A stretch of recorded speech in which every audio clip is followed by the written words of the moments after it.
evening, Tallahassee, and welcome to our last show for this week. This has been an interesting week with Hurricane Irma that made landfall over the last weekend and impacted our weather here on Monday. It sure has been. I'm student meteorologist Megan Berry. And I'm student meteorologist Margaret Hollis. Thank you for joining us on this Friday evening.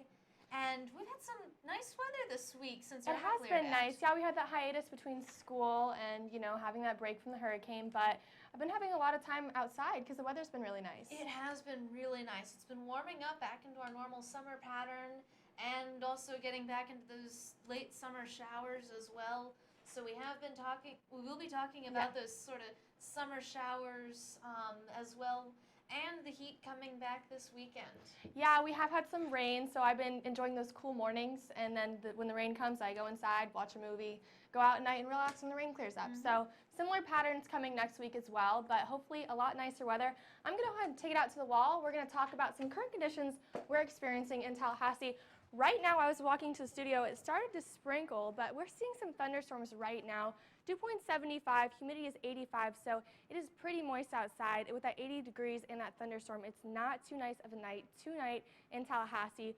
Our current temperatures in the region looking pretty similar all throughout. We see that dark red indicating that upper 80s and upper 70s condition up here in Quincy. Carabel 83, Apalachicola down by the water, a little bit colder, 83 as well. Just pretty similar story all throughout the Big Bend region. And current dew points looking pretty high as well, 75 in Tallahassee. Pretty similar story in Quincy and Bainbridge in the upper 70s, Monticello at 80s, so just very moist temperatures all throughout the region today in Tallahassee.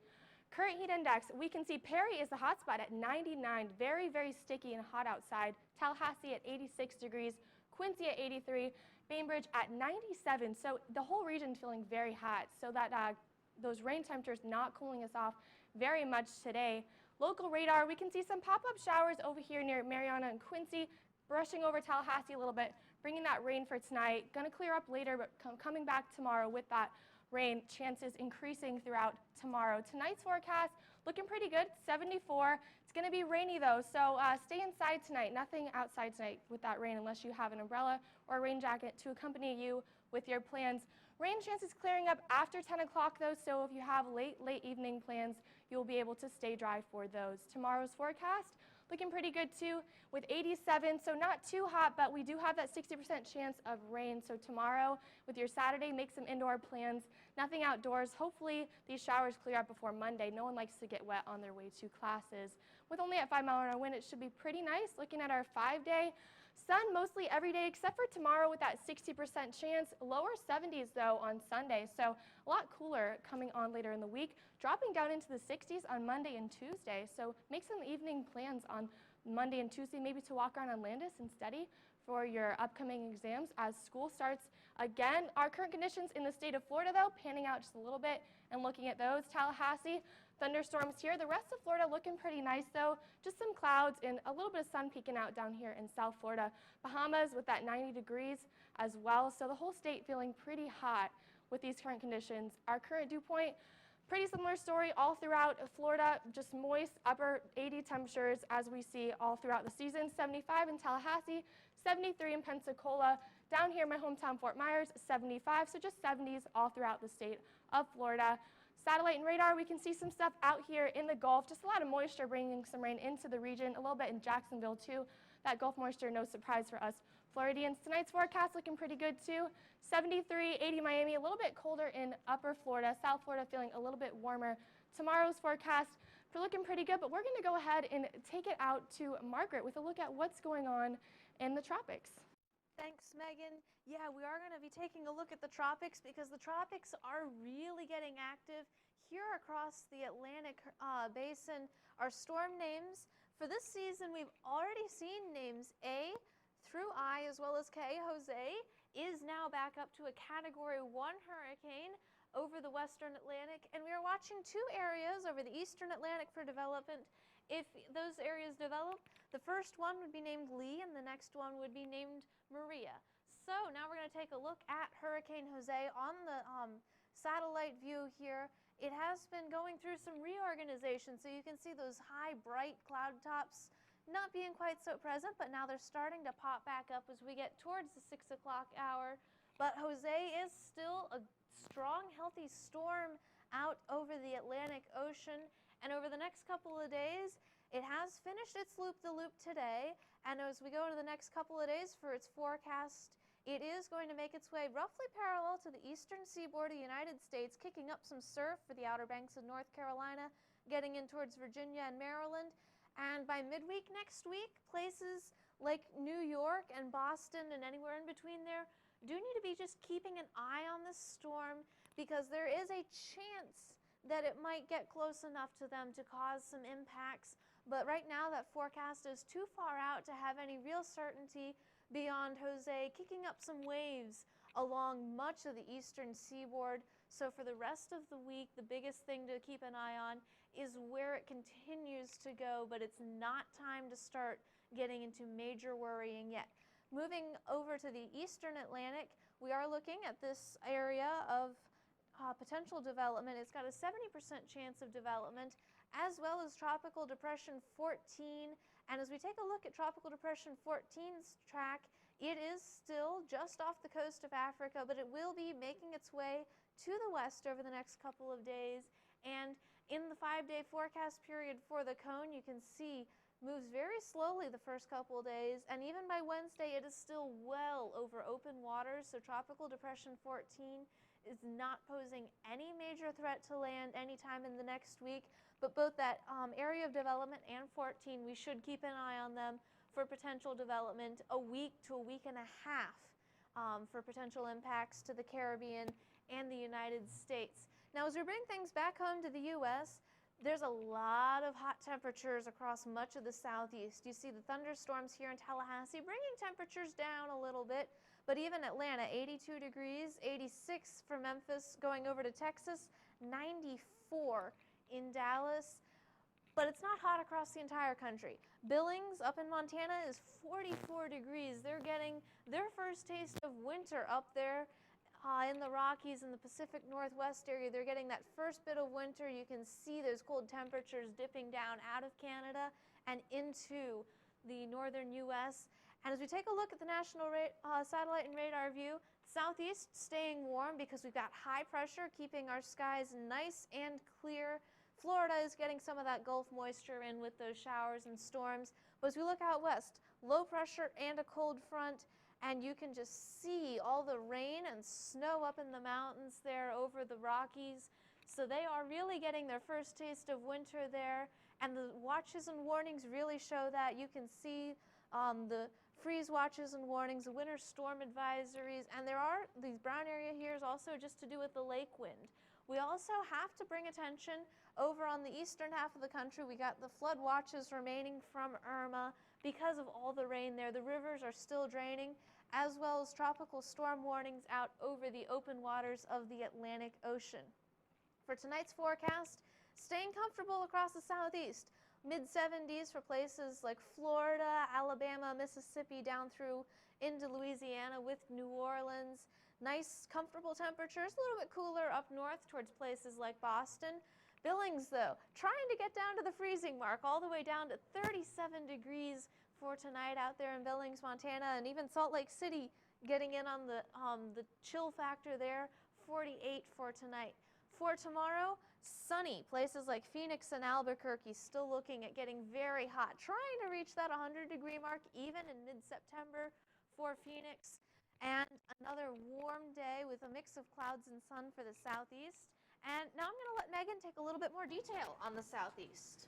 Thank you, Margaret. What a coloring book we have on the United States map. A lot of different temperatures. Billings getting down to the freezing mark, but Florida and the whole southeast region, pretty similar story. We see a lot of 80s, 87 Tupelo, 86 Little Rock, all the way down to Miami, 84. So just 80s all throughout the southeast region in the United States.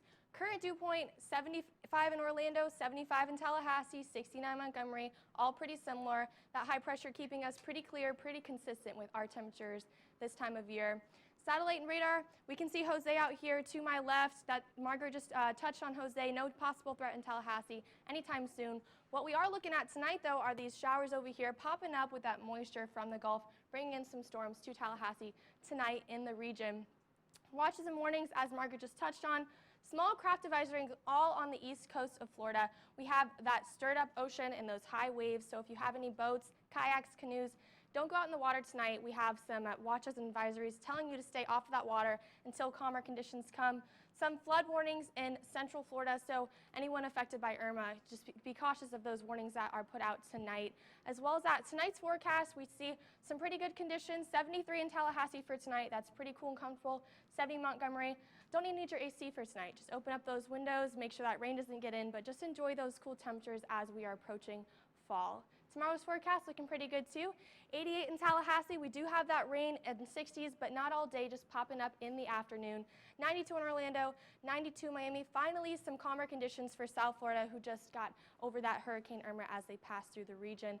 Upper here in Southeast, we see some 89 Tupelo, 90 in Little Rock. Very hot up there with that sun. No cloud coverage tomorrow to cool them off. Tomorrow's almanac looking pretty good as well. We're going to go ahead and take it back to the desk. Not quite time for the desk yet as we get on to today's almanac. A very close to average day again. Only 1 degree off from the average for our high and our low. And so you really can't ask for anything closer to average in terms of the weather with these temperatures. It's just a really nice end of summer sort of day. Our current temperatures across the Big Bend, some places are getting cooled off because of that rain that we touched on earlier. 77 in Quincy with that rain cooling things off, down to 80 here in Tallahassee. Places that haven't seen rain like Perry though, still all the way up at 89 degrees, still very, very hot there. The dew point also very high no matter where you go in the Big Bend, whether it's rained like Perry, they have not seen any rain, 75, or the places that have seen rain, Tallahassee starting to get on that rain action, also 75-degree dew point, so it's very muggy across the entire Big Bend. There's just no escaping it if you're outside. Of course, you can go inside to escape the rain, and usually is drier inside. And as we take a look at what that dew point means, those dew points in the 70s, that's when it starts feeling downright oppressive outside. Your body can't cool itself off with its natural mechanisms, that mostly being sweat. It just can't cool itself off outside. When you get down into those 60-degree dew points, then it starts to be able to cool itself off, and it's not so bad. And as the dew points get lower, then those mechanisms work more efficiently. But where we were at in the 70 to 79 range, it just feels downright miserable. Now the satellite the radar here, we're looking at a different view of the radar because this one view from just the Tallahassee radar, you can actually see the wind on it here coming from these thunderstorms that have been making their way through Liberty County up into Gadsden County and even developing on the Liberty County border. So as we watch this radar loop, right here, that little sort of bow-shaped area, that's the wind coming out from these storms, and that'll bring a nice cooling breeze to places down in Wakulla County as you get towards St. Mark's. It's going to bring nice cooling effects down there. For tonight's forecast, getting down into the 70s, those rain chances are going to be around for the early evening, around a 50% chance of rain, but low to mid 70s for the Big Bend. We'll keep it nice if you're able to avoid those rain showers, either just being lucky in a city that doesn't get rain or by bringing your umbrella along. For tomorrow, if you've got any plans that take you outside, bring an umbrella along because showers are likely with that 60% chance of rain, and shorts and a t-shirt are going to be good because we'll be getting in those mid to upper 80s. For the week ahead, rain chances for tomorrow, just a slight chance for Sunday, but the rest of the week is looking to be right around that 90-degree mark with just a slight chance of rain there. Now, as I come back to the desk, it's really nice to be getting back into the routine of things. Yeah, and Monday and Tuesday have the lowest rain chances, nicest weather. It'll be at least a nice welcome back to the campus and the routine that we're all used to. I'll be glad to not be worried about the rain as I'm walking to my classes on Monday. And after a week off, it'll be nice to get back to classes. Been sort of getting a little bit in that cabin fever mode where it's like, what do I do with myself? Yeah, but look at those temperatures Wednesday, Thursday, Friday. We get 90 degrees, but look at that juxtaposition between the high and low. 70 is a low on Friday, and with a high of 90. 20-degree difference. That is crazy. It just sounds absolutely gorgeous. Nice, cool, calm mornings. and then getting warm in the afternoon, thaw out a little bit from some of those buildings on campus that seem like it's always freezing. Absolutely. So we're going to have some nice weather welcoming us back to next week, but thank you for tuning in tonight to FSU Weather. I'm student meteorologist Megan Berry. And I'm student meteorologist Margaret Hollis. Have a great night. evening.